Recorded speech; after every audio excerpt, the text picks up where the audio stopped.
Hello, and we're back for another lesson in Adobe Photoshop. This is Adobe Photoshop CS6 on the Windows operating system. What I'd like to do right now is to show you a couple of things that we're going to be working with today. And then I'm going to show you three different images that you're going to make from an original image. What we're going to do is that we're going to concentrate on a couple of different things. Those are, in particular, selection using Marquee, Lasso, and Quick Selection. We're going to take a look at how layers work in Photoshop. We're going to take a look at how effects work in Photoshop. And then we're going to do a little bit with text in Photoshop. So let me begin by just introducing to you some of the tools and some of the things that we're going to be using. First of all, over on the left side, you probably will want to work most of the time using the Move tool, but there are some tools below that. Between the Move tool and the Crop tool, there's three of them that you can use for selecting parts of an image. The first one is a Marquee tool, and you might notice that these buttons have little arrows in the lower right-hand corner. That means that if you click and hold down on the button, you can choose between variations on that button. So the Marquee tool can be an ellipse or a circle, or it can be a rectangle or a square. You can also go here to what's called the Lasso tool. There is a regular Lasso tool, the Polygonal Lasso tool, and then the Magnetic Lasso tool. And then over here, finally, we've got the Quick Selection tool. And if you click on that, there's something called the Magic Wand, but we're going to be working with the Quick Selection tool today. So those are the selection tools. Over on the right-hand side, there should be a palette that's called Layers. If you cannot find the Layers palette anywhere, then what you should do is go into the Window menu and then find out where Layers is. Layers should be there. If there's no check mark by it, that means it's not open, so click on that. Make sure that you have the Layers palette open over here.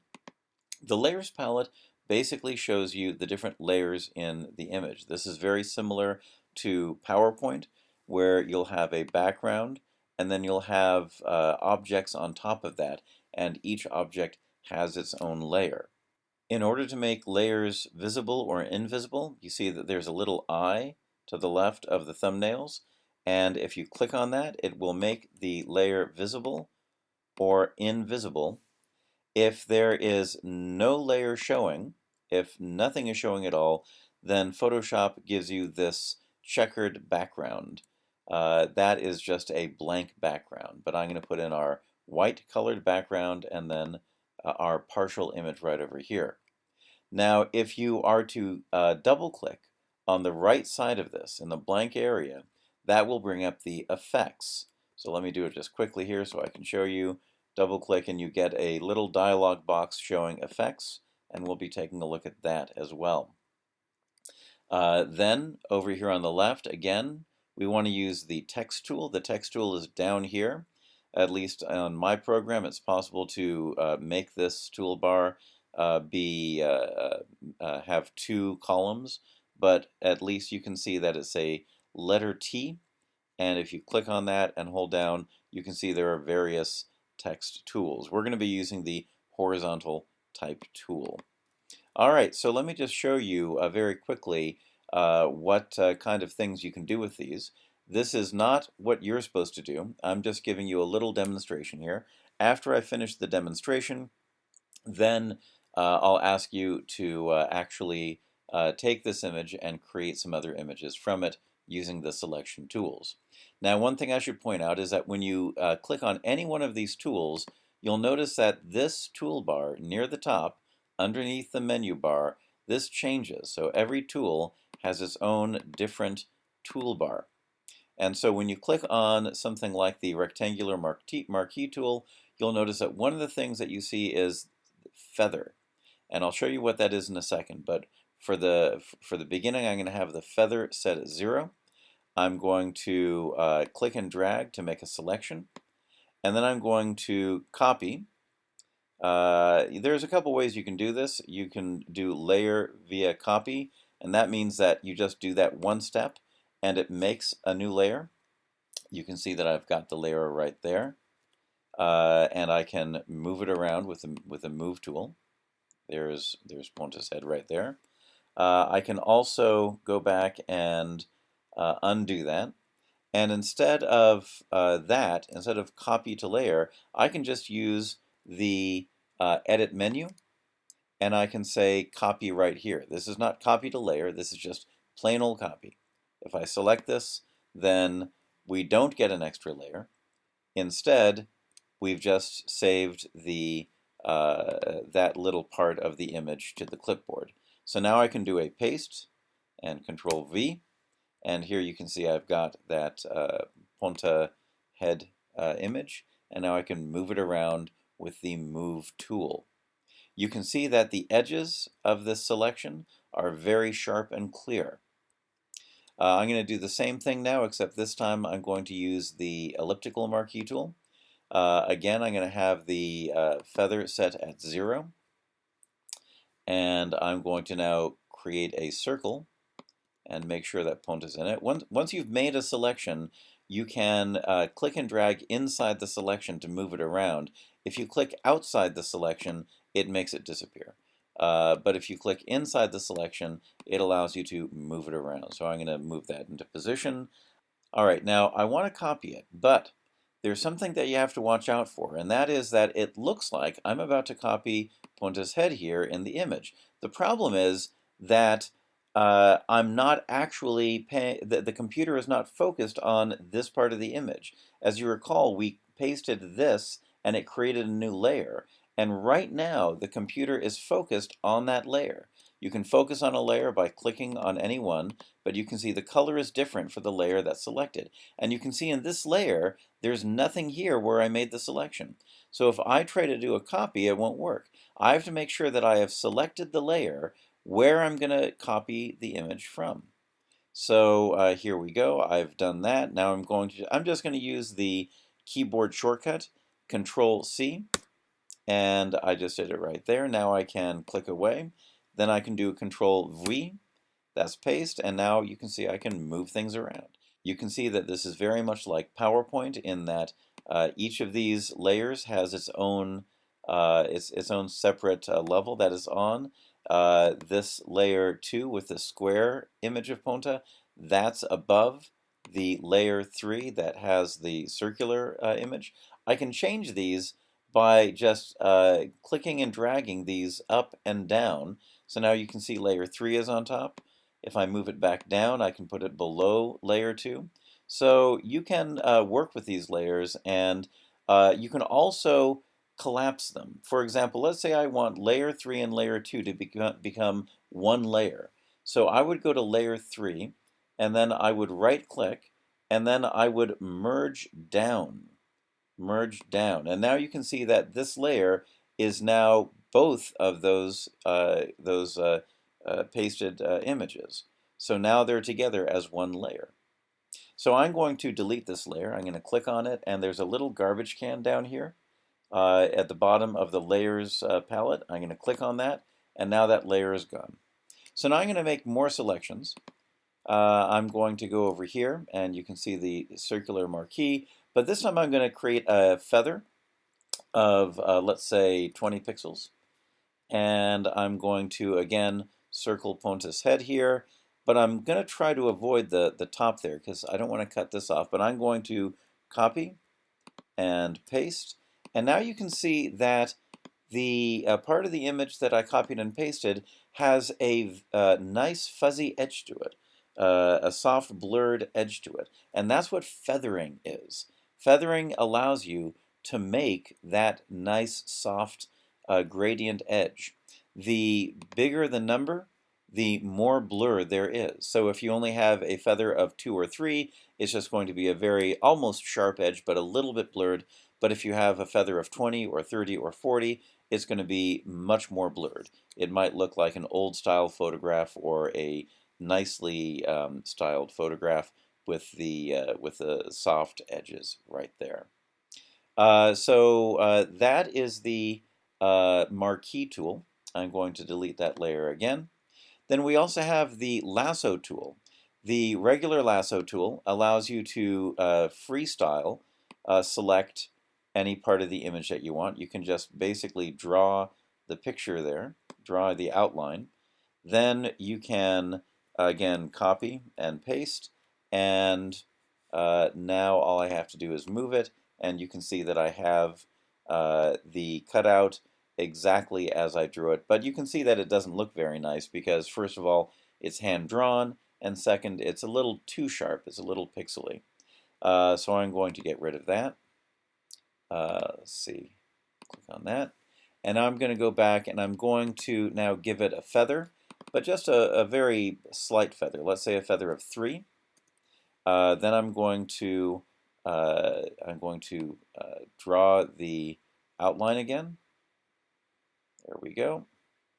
And there we go. So now I'm going to copy and paste. And here we go. Now you can see that it's still kind of a ragged outline here, but you can see it's a little bit of a softer edge. So that is the Lasso tool. There are a couple of variations on the Lasso tool. One of them is the Polygonal Lasso tool, and that allows you to click and then let go of the mouse button. You can click, and then you can see you just make a line to the next location. So you don't have to click and drag. You can just click, click, click, click, click, and let's go down here, up here. Now, when you get to the end, you'll notice that the cursor gets a little circle next to it. You see that inside Ponta's ear? That circle means that when you click again, it will complete the selection, and it'll allow you to copy and paste. And here I am moving that around. There is no feather on that, as you can see. So that is the Polygonal Selection tool. There's also something called the Magnetic Lasso tool, and this allows you to click, and then when you can let go of the mouse button, but then when you just move the cursor, it automatically tries to find the most logical border for you to select. It may not be exactly what you want, but it's a very easy way to select very specific shapes. Again, when you get to the end, you get that little circle on the cursor. You click on that, and now you have a selection. Now you can get the Move tool, and you can, well, let's copy and paste first, and then we can move this over to the side. So those are different ways to select using the Lasso tool. I'm going to get rid of that layer. Another tool is the Quick Selection tool. This allows you to select by colors. So if I just click and drag here, you can see that it's selecting more and more of the image. I have to hold down the mouse button, but eventually I'm able to select a large part of what I want just by clicking and dragging, and it chooses areas of similar colors. Naturally, this is an easy picture to do it in because Ponta's colors are very different from the background. But if you have a foreground object and its color is very similar to the background, this tool is a lot less easy to use, and you might want to use the Lasso or other tool instead. Once again, I can copy and paste. I can then move this out, and you can see what I selected right there. I didn't. It wasn't perfect, but you can fix that with the other tools. Okay. So those are the selection tools, and that also shows you something about layers. Now I'm going to show you a little bit about effects. I'm going to set the feather to 0 pixels for the circular or elliptical marquee. Then I'm going to select Ponta's head. I can do it in an ellipse shape, an oval shape, instead of just a circle. I'm going to copy and paste that and drag it over here. Now this layer, as you can see, only has that ellipse of Ponta. I can make the other layers disappear by clicking the little eyeball, and now you can see it's only that part. Now if I double click over here, I'm able to open the layer style. This is the effects that you can apply to your layer. So what I can do, for example, is I can introduce a stroke. That is a line or an outline, and I can make it bigger or smaller. I can change its color to something else. I can set the position to be outside, inside, or center. So there's a lot of options for each of these effects. Let me make that a little bit smaller here. Then what I can do is I can go here. This is bevel and emboss. This will allow me to create a kind of a 3D effect. I'm going to choose, let's see, a chisel hard. There you can see I can change the size, and you're getting a little bit of a 3D effect there. I can change where the shadow is going. There's a lot of different things you can do here.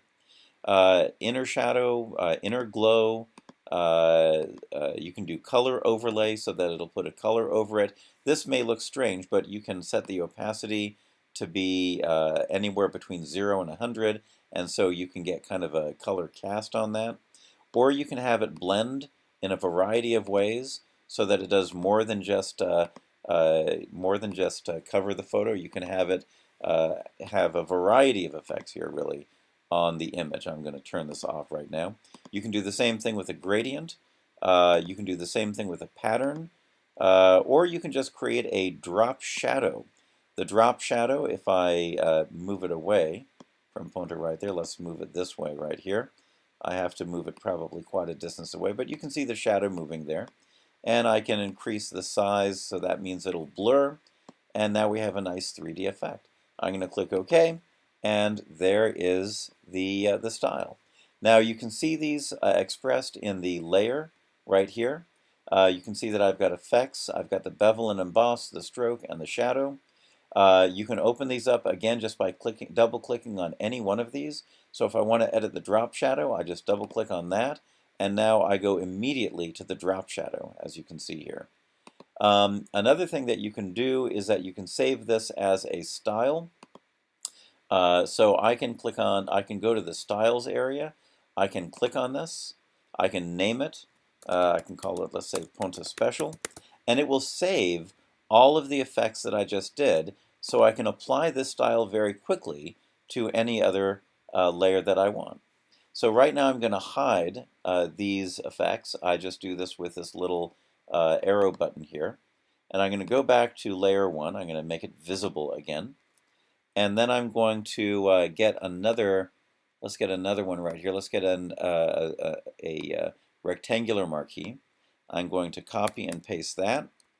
Then I'm going to take this over here, and now that I've defined the style right here, I can just click on this. Once I've selected my layer, I can just click on that, and you can see automatically the exact same effects appear. So that's a quick introduction to the effects. I'm going to get rid of those two layers by selecting them both, and then I'm going to trash them, and now we're back to the normal picture. One last thing to show you is the text. I'm going to go over here and click on the text tool.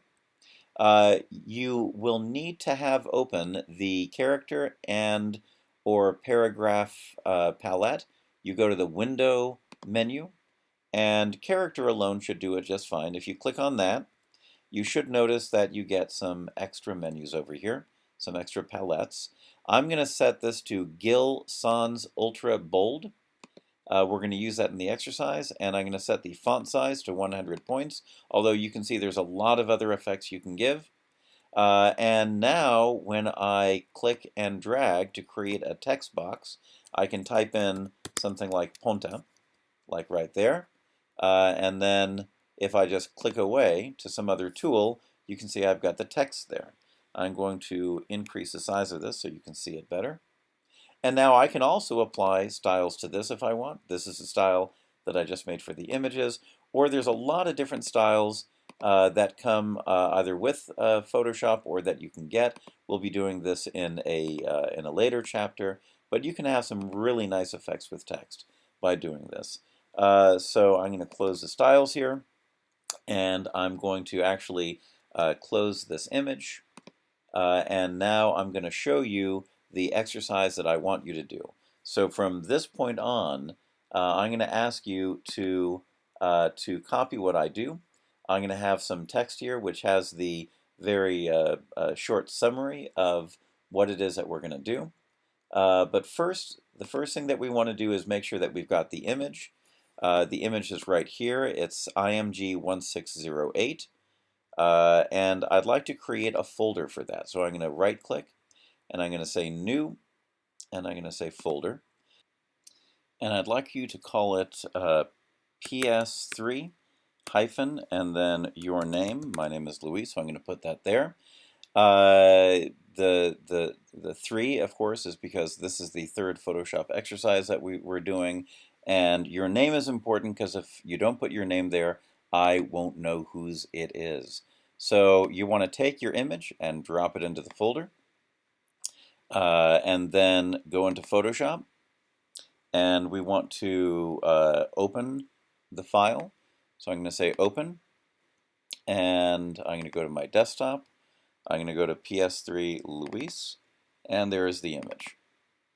Now, you'll note that I am following the instructions that are over here. I'm going to give these instructions to you. These, as I said before, are just summarized instructions, but they should be clear enough, hopefully. But you may want to do this at the same time as you're watching the video to make sure that you understand what all these instructions mean. So I just followed the first couple. I'm not going to be zooming back in on this list anymore, but I will be following it, and you can follow it too because you should have this. So I put it into the folder, I open the image, and now what I'm going to do is I'm going to get the Elliptical Marquee tool, which is what I've already got, and I'm going to make sure that the feather is 0, it's set to 0, and then I'm going to make a circle around Ponta's head. You can make it larger or smaller than this one, probably not too much larger. And then I'm going to copy it. Now, don't right click on this and copy because it only allows you to do the layer via copy, which is not what we want to do. Instead, you can go to the edit menu and click copy from here, or what I like to do, just use the keyboard shortcut, Control C, and now I've made a copy.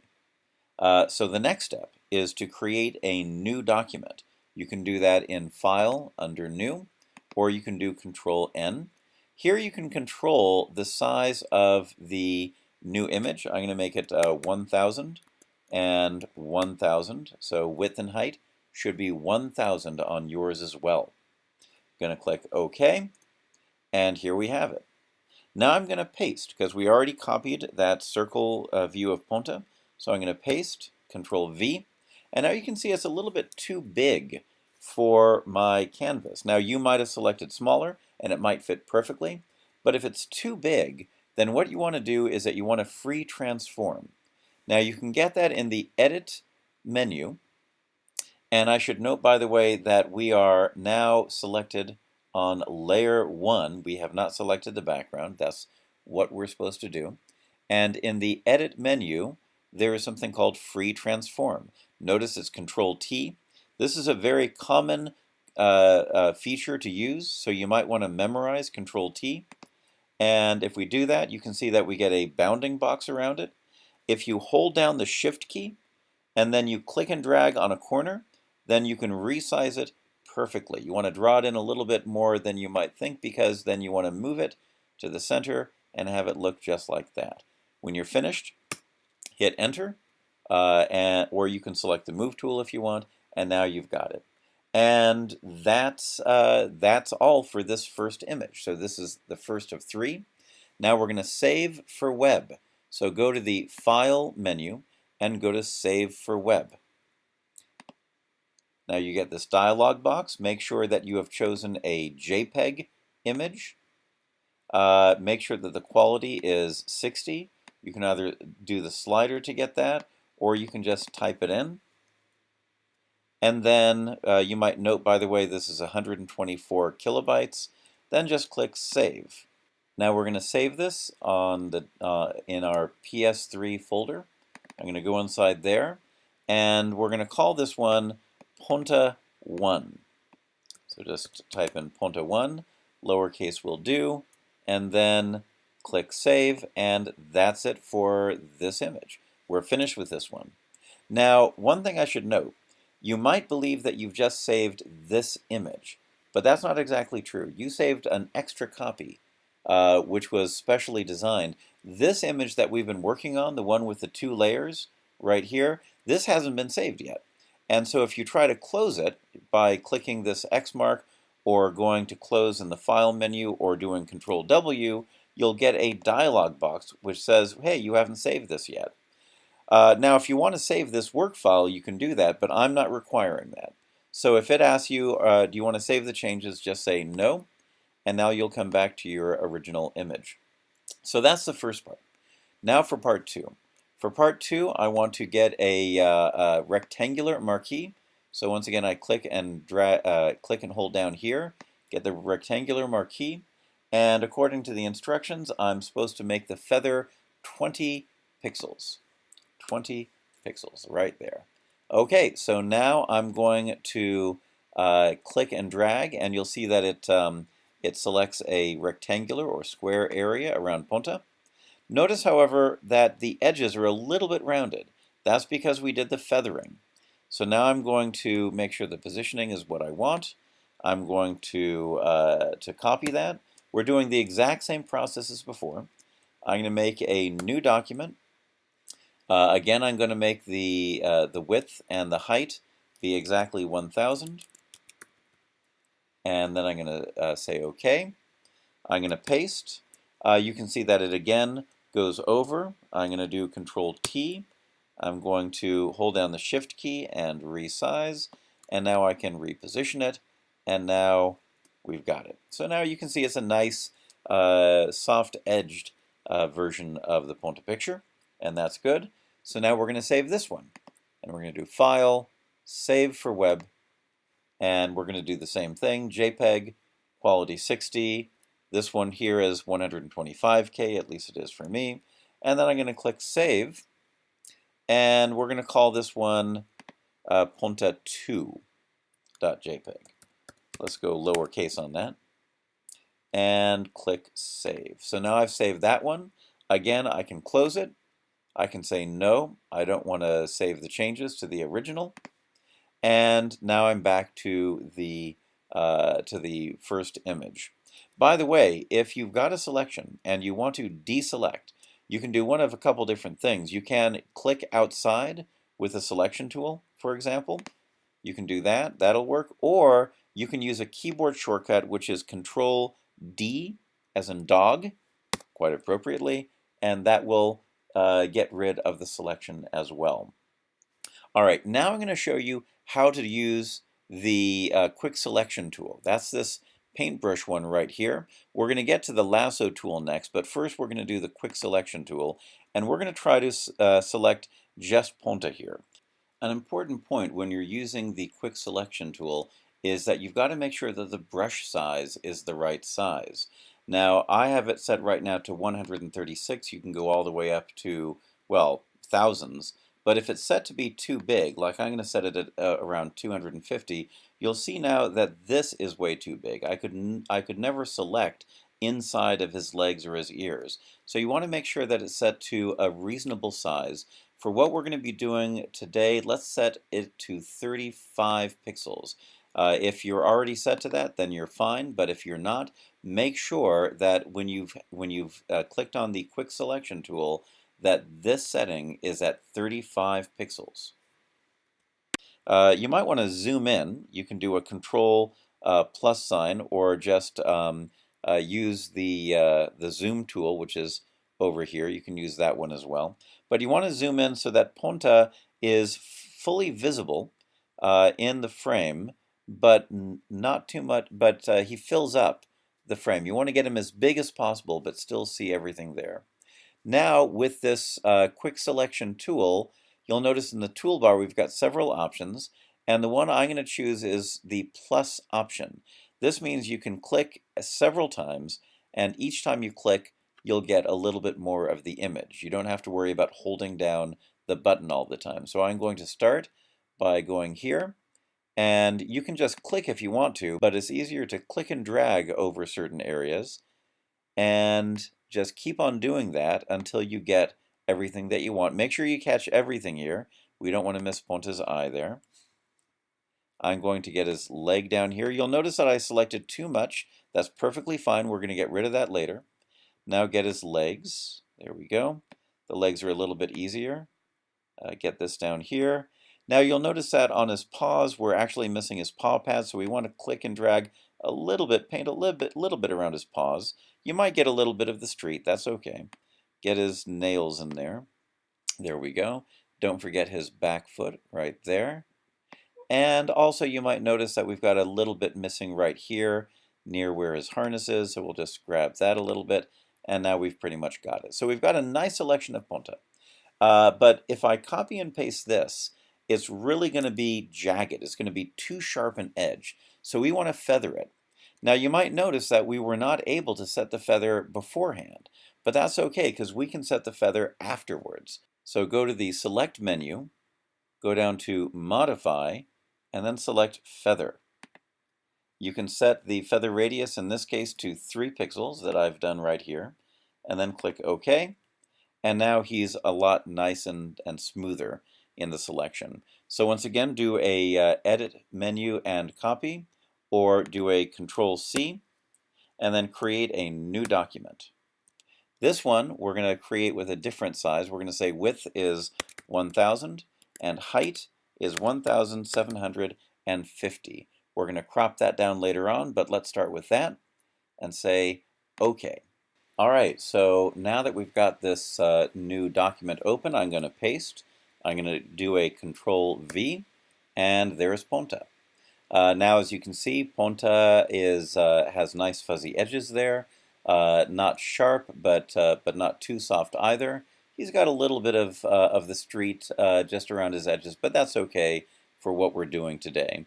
Now what I'm going to do is I want to get rid of this area right here. I want to get rid of most of this lead, and I want to get rid of the street behind him. So I'm going to go to the Polygonal tool, and I'm going to choose the Polygonal Lasso tool, and I'm going to say Feather. Let's make this 3 pixels. Hit Enter after you do that, otherwise it won't set.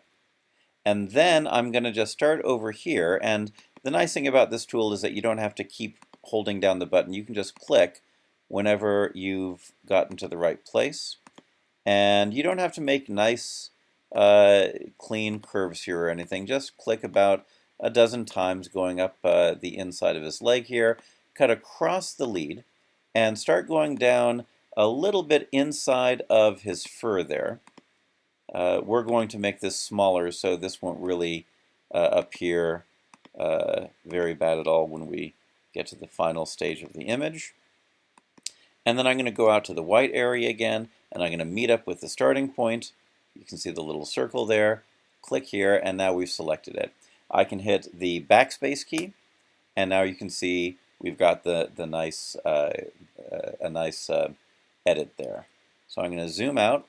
You want to unselect the selection, so Control-D will do it, and maybe move back to the New tool. And so now we've got ponta. And what we want to do is see if we can make ponta a little bit smaller. So we're going to use the Free Transform tool, again Control-T, and let's make him smaller so that he only takes up about maybe a third of the width of the box. And there we go. So the next thing we're going to do is that we're going to do an effect. So we're going to go up here to the layers. You're going to double click in the blank area over here. And here we have the dialog box, and we're going to add a stroke. So you're going to click on stroke right here. You can see that we get a nice outline for ponta. We're going to increase the size of the stroke to 5 pixels. So now we've got a nice outline. It's a little bit on the jagged side, but it's okay. And there we go. So now we've got a nice outline around ponta. The next thing we're going to do is we're going to set the colors. I'd like to set the foreground color to dark red and the background to kind of a golden color. So let's go here and double click on these colors. This one on top is the foreground color. This one in back is a background color. So I'm going to double click on this one, and we're going to get an image I'm sorry, a color picker tool here. So you could click in here directly, but you can just type right here 170, 0, and 0 for RGB, and we get the color that I'm looking for. We say OK for that. And now I want to get the background, so I'm going to go here, double click on that, and I'll just go directly into here and say 255, 210, and 0, and that gives us a nice gold color right there. Click OK for that. Okay, let's see. Now I just noticed that, yeah, no, I've got it correct. So the foreground is red, the background is yellow. So now I'm going to create a custom shape. I didn't tell you about this tool before, but let's just do this to be cute. Here's the tool right here. You might see it differently. It might be called the rectangle tool. You'll have to click and hold down and go down to Custom Shape Tool. Once you've got that, you'll have the Custom Shape Tool options up here on the toolbar. You'll notice the fill is red. That's perfectly fine. And then we have the shape over here. Now, if you click on this, you'll see that there are a lot of different shapes. It might start out as an arrow, but I'm going to choose the animal paw for obvious reasons. You can, if you don't see this, by the way, you can go to this little button up here. You can click, and you can go to animals, and that'll give you some new shapes, and that paw shape will be included in them. But if you can see it right now, it's called cat print, then just use that one, then close that. And then what we're going to do is that we're going to create the custom shape near the bottom right, near Ponta's foot. So I'm going to click and drag, make it about this big, and there we go. So what I've just done is I've created a shape, and this is not really pixels yet. This is what's called an outline.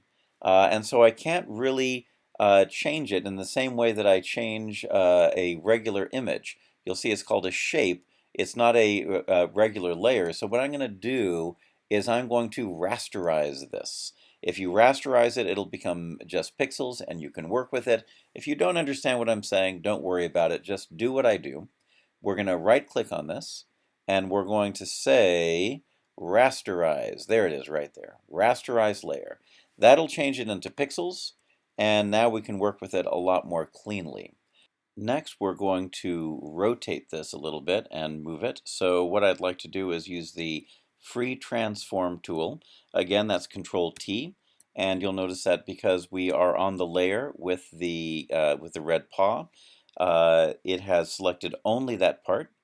And now we're going to, if you move the cursor near the corner, you'll see that at some point you get a little angle arrow there. And if you do that, if you click on that, you can rotate it. I'm going to rotate it just by about 8 degrees. That's enough. I'm going to move it so that it's partly covering Ponta's paw. And then I'm going to hit Enter. So now it's in the right position, but I want Ponta to be above that paw print. So what I'm going to do is I'm going to go back up here, and you can see that the shape layer that we were working with is above the layer with Ponta. So I can click and drag that down, and now it's below. And now you can see that Ponta's paw is just above that. If I do undo, you can see this is before, and then redo, you can see this is what it looks like after. Okay, so we're finished with that part, and now we've got one more thing to do. I'd like to create some text. Now, in order to do this, we want to first switch the colors. You'll notice that red is in the foreground, yellow is in the background. There's a little corner arrow icon right here, and if you click on that, you'll switch the foreground and the background colors. So there you go. We're going to go and select the text tool. This is the horizontal type tool. You don't want to change it from that. But before we start and make a text box, I want to make sure that the font and font size is set correctly.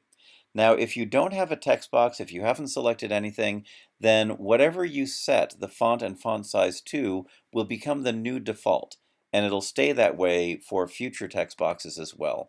So I'm doing Gil Sans Ultra Bold as my font, and I'm setting the font size to 100 point. All right, so let's see how this looks. if I'm going to start clicking near Ponta's chin, and then I'm going to click and drag down to here, and I'm going to try to say in uppercase letters, Ponta, with an exclamation point. There we go. And when you're finished, you can either do a Control Enter, or you can just click away to another tool like the Move tool and you'll be fine. You'll see that depending on which layer you had selected, the Ponta is actually behind the image of Ponta. We want to fix that. We want to put that on top. Here is the text layer. So I'm going to click and drag that up above the Ponta layer. So now it appears above Ponta. But you can see that the yellow doesn't really appear very nicely against the white background. So we want to accentuate that a little bit. So we're going to double click this blank area and get some special effects in. So I'm going to double click there. And first we're going to make a stroke. We're going to click here. And a stroke of 3 pixels is fine. Make sure that the position is outside, so 3 pixels and outside. And then we're also going to do a drop shadow. That might be at the end right there. Click on that, and this is going to be a little bit different. We're going to have the opacity at 75%. Multiply is fine, angle is fine, but the distance will be 5 pixels. The size, however, will be 15. And so if we do that, and I just made it 125, there we go, 15 is fine. Now you can see we've got a nice drop shadow behind the Ponta in addition to that stroke, and that's kind of a nice effect. It certainly makes the text much more visible. This is before, and that's after. All right, so what we want to do here first is that we want to crop this. So I'm going to select the crop tool right over here, and I'm going to make it so that we don't have very much white space there. That was workspace, but we don't need that anymore, so I'm going to bring that down. And to set this, you can hit the Enter key, and then move to another tool like the Move tool, and now we've got exactly the arrangement we want. I'm going to go to the background here, and I'm going to make that disappear. I'm going to hide the background by clicking on the little eyeball there. And now we can see the checkerboard pattern. Don't worry, that checkerboard pattern won't be saved. That's just showing you that it's clear in that area. Now, if we want to save this and really get the full effect of the transparency, then what we want to do is that we want to save this as a PNG. So we're going to do the same thing we did before in terms of going to File and Save for Web.